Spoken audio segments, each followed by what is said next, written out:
আসসালামু আলাইকুম। শুধু যে টেকনোলজির ক্ষেত্রে জার্মান উন্নত সেটা না, ঠিক আছে। আজকে আপনাদেরকে দেখাবো জার্মান শুধু গাড়ি আর জাহাজ বা যে বানায়, ট্রেন বানায় এটা না, জার্মান কৃষি ক্ষেত্রে অনেক উন্নত।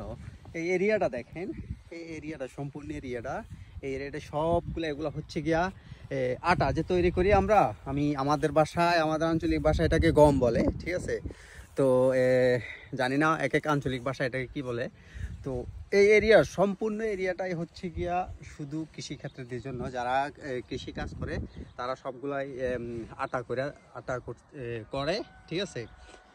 তো দেখা গেছে যে জার্মান যারা এটা করে ওদের জন্য ট্যাক্স এক্সট্রা কমায় রাখে, যারা কৃষক ফার্মার তাদের কোম্পানি বা যাদের আয় একটু ভালো হয় তাদের জন্য ট্যাক্সটা কমায় রাখে, এটা সরকার থেকে এক্সট্রা, যেটা আমাদের দেশে সচরাচর হয় না।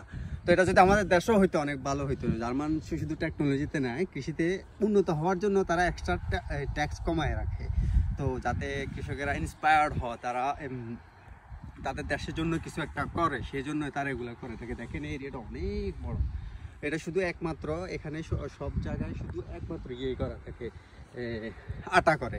তো যাই হোক, শেয়ার করছে আপনাদের সাথে, সেই জন্য শেয়ার করলাম। ভালো থাকবেন, আমার জন্য দোয়া করবেন। সালামু আলাইকুম।